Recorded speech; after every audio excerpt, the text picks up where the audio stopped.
తిరుమల లడ్డు కౌంటర్లో అగ్ని ప్రమాదం జరిగింది. 47వ కౌంటర్లో మంటలు పొగలు వచ్చాయి. యూపీఎస్లో షార్ట్ సర్క్యూట్ కారణంగానే ప్రమాదం జరిగినట్టుగా గుర్తించారు.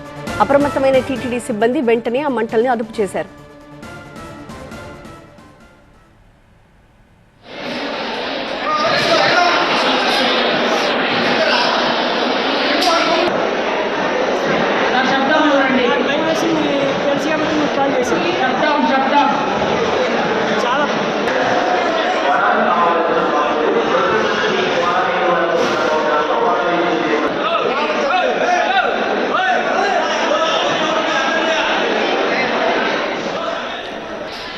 తిరుమలలో లడ్డు ప్రసాదం వితరణ కౌంటర్లో జరిగిన అగ్ని ప్రమాదం తర్వాత ఈ దృశ్యాలు ఇవి. 47వ కౌంటర్లో మంటలు పొగలు వచ్చాయి. అయితే పెద్ద ప్రమాదంగా దీన్ని చూడాల్సిన అవసరం లేదు, ఎందుకంటే వెంటనే దాన్ని అదుపు చేయగలిగారు సిబ్బంది. అయితే మంటలు చాలా స్పష్టంగా మనకి ఇక్కడ ఈ విజువల్స్లో కనిపిస్తూ ఉన్నాయి. 47వ కౌంటర్లో ఉన్నట్టుండి సడన్గా మంటలు అంటుకున్నాయి.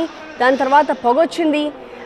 అన్ఇంటరప్టెడ్ పవర్ సప్లైలో షార్ట్ సర్క్యూట్ జరగడంతో అగ్ని ప్రమాదం జరిగినట్టుగా అధికారులు గుర్తించారు. అయితే వెంటనే టీటీడీ సిబ్బంది అంతా అప్రమత్తమయ్యారు, ఆ మంటల్ని అదుపు చేయగలిగారు. అయితే ఆ కౌంటర్ గుండా చాలాసేపు ప్రసాదం వితరణ జరగకుండా నిలుపుదల చేశారు. ఆ పక్కన చుట్టుపక్కల కౌంటర్స్లో కూడా చాలాసేపు ప్రసాదాన్ని ఇచ్చే పరిస్థితి లేదు, ఎందుకంటే ఆ ప్రాంతం అంతా కూడా పొగ వ్యాపించింది. కాబట్టి 47వ కౌంటర్లో జరిగినప్పటికీ ఆ చుట్టుపక్కల అంతా కూడా మనకి పొగ కమ్ముకున్న ఆ దృశ్యాలు కనిపిస్తున్నాయి. కాబట్టి అది కాసేపు పూర్తిగా పొగ అక్కడి నుంచి వెళ్ళిపోయిన తర్వాత తిరిగి ప్రసాదం వితరణ మొదలుపెట్టారు.